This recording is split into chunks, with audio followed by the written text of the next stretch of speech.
Hi teachers, and welcome back to Lesson Gems. My name is Brother Lammers. We welcome you to 2025, the new Doctrine and Covenants and Life Prep lessons. We're so excited to get into this content with you, so let's do it right now. I have the lesson that is assigned for Wednesday, January the 8th, or the lesson in your seminary teacher curriculum that has been given in your pacing guide for Doctrine and Covenants Section 1. Please remember or be aware that this lesson material is the same setup as it was in the Book of Mormon. You have an introductory paragraph that gives you the desired outcome of the lesson in the last sentence. Please know that these lessons have been revised at minimum 8 different times by professionals who have been doing this their entire career. Secondly, they had to be correlated through the church correlation process to make sure that they are doctrinally sound. Lastly, some of these lessons were given to the Church Board of Education in the First Presidency, and they had to be approved. So know that these lessons have had at minimum 10 sets of eyes, and some of them with priesthood assignments to be given doctrinal, foundational knowledge, and yes, you're good. So please trust these lessons. Not only trust them because of their doctrinal purity and soundness. Having been in the church education system for almost 17 years now, these lessons are the best lessons the church has ever produced. They're fantastic. I love them. Again, my endorsement means nothing, but I trust them. They're so good. So let's take these lessons, the desired outcome of let's help the students understand how and why the Lord gives warnings. But then with the material given, let's adapt it to our own desires and personalities and class styles. Can I start with one warning for you as a teacher? As we are going into 2025, I've visited multiple classrooms, and I can tell within just a couple of minutes, and this isn't an indictment or a getting mad at, just as an observation, and then I can give a warning through experience, that if you do not have a class structure, when class begins, class is going to be rougher than it should be. Meaning, if you don't have set expectations when your students walk in of what they should be doing, for example, grabbing their scriptures, grabbing their material, sitting down, getting set, having a student-guided thought, prayer, song, devotional, however it is that you guys do that or you've seen it done, or if it's not happening, please contact me. I can get you in contact with teachers who have this down. And because they have this down, I mean, they've done just a couple of things. When students walk in, they're meeting them, they're greeting them, and students are doing this. They're in charge of all this. And class starts awesome, and it's right into the lessons awesome. So please reach out to me. I'll leave my contact information in the description below, but reach out to me and I will get you into communication with some awesome teachers who are doing this so well. So that will be my warning for you today. If you do not have a class structure or a fundamentally sound way to begin class, please reach out to me and we'll get you going with some teachers that are doing it so good. So now, how do I prep this lesson? Let's get into how do I adapt to the materials given. Remember, we want to use a readiness. The intent of a readiness is to unify the class and get them on the same desired outcome idea before we get into the lesson material. And so a couple of ideas right here is one. This is their first idea of a readiness, of how to unify the class to get into the content for today. I want to just ask them, have you ever been warned and listened to it, it kept you out of trouble? Or have you ever been warned and you got in trouble because you didn't listen? If you need a more active readiness, at the bottom of your lesson in the supplemental resources down here, this readiness activity is to get you up and to be a little bit more active. So read through this, and if you like this one, good, great. But when you use a readiness, teachers, please remember the intent of a readiness is this. When we get into our readiness, what is the desired outcome for today's lesson? And this is my desired outcome for today. My readiness is going to bring me to this point. On the board, I'm going to have this right here. Please, students, will you record this in your journals right now? This is going to prepare us because this is what we're going to try to accomplish today. The Lord, in verse number 4, everybody, section 1, verse 4 says, I give unto you a voice of warning. Highlight and circle right there. And the voice of warning shall be unto all people. Highlighted. This voice of warning is Jesus Christ. assuming good intent, assuming that Jesus Christ knows everything. Again, they're writing this down. Assuming that he only wants and does what is best for me. Jesus Christ warns and helps me, again, but what does he warn me about? How does he warn me? And why would he do this? Why will Jesus Christ warn me? What will he warn me about, and how will he warn me? That's what we're going to discover today.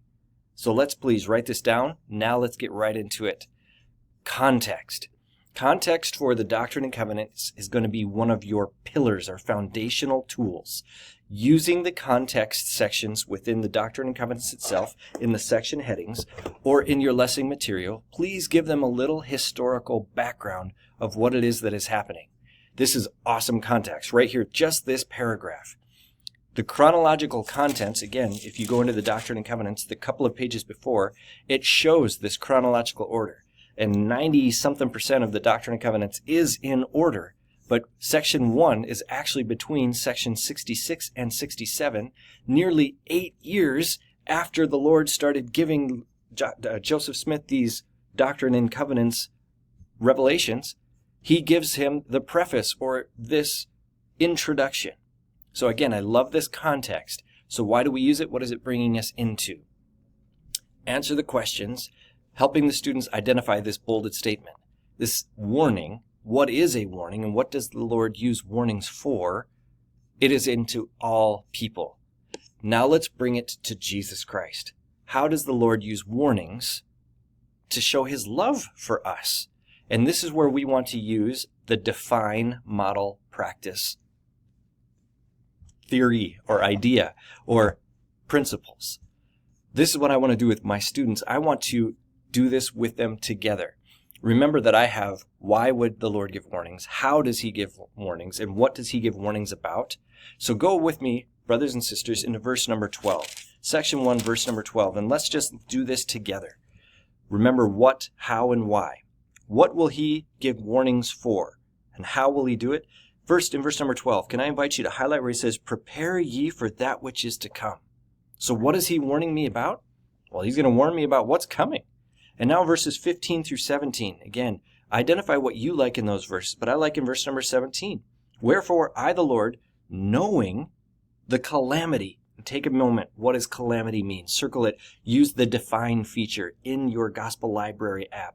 Now the Lord, knowing what is to come, and this craziness that's happening here, that the inhabitants of the earth are going to go through it. I've called a prophet unto you. I've given him this guidance and counsel, and he's going to give you these warnings. So walk through this, the how, the why, the what, in verse number 17.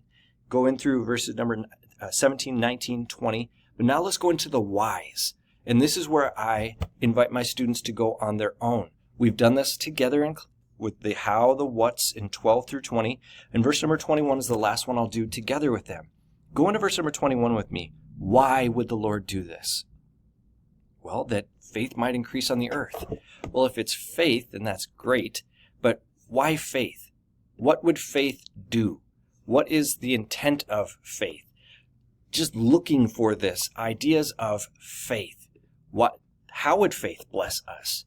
What is the intent of faith that Jesus Christ wants us to do? So now, please, if you would, 22 through 28 on their own, identifying the hows, the whats, and especially the whys. Why would Jesus Christ give these warnings? Once we've identified these, where else can we think of that Jesus Christ has warned someone? Bring me into your knowledge. Where else has Jesus Christ modeled this? Now, how does the Savior do this in our day? Remember that there is a wonderful resource at the bottom of in the supplemental learning activities or the additional resources, an awesome prophetic quote from President Nelson. What if I don't like what's being taught by the prophets or being warned of? But before I have them read these paragraphs, remember a good look for question. Make sure that you ask the look for question before you bring them into those resources. Ultimately, brothers and sisters, we want them to know that the Savior gives us prophets and warnings to bless us and to show his love for us. One section that I would love to go into, but again, this idea of back in section 1, verse number 17, I, the Lord, knowing of calamities, I want to establish faith. Students, what if you and those that you care about at school had faith in Jesus Christ when things were hard, when there was a really tough situation, when things weren't going well, and you helped each other lean on Jesus Christ or trust in Jesus Christ instead of other things? Just this idea of what could be, and why would Jesus Christ give us the warning and help us know that this is why I'm doing this. Here's why the restoration of the gospel of Jesus Christ is so important, and what it is, and how it is, and why it is. Invitations to act. Invite them to go get it, to trust in Jesus Christ, to seek out his warnings from his prophets and in the words of his prophets recorded in the Doctrine and Covenants. I'm grateful that we have these warnings. I'm grateful for a Savior who loves us so much. He wants to warn, prepare, and help me for all that it is to come, all of the calamities that he knows that I am living in. I leave you my testimony. I love the Savior and that he does exactly this. Teachers, you are incredible. I hope that you start off this 2025 school year with some wonderful, wonderful lessons and experiences in class. Love those wonderful kids. We love you, and we just love all that you do for these wonderful youth.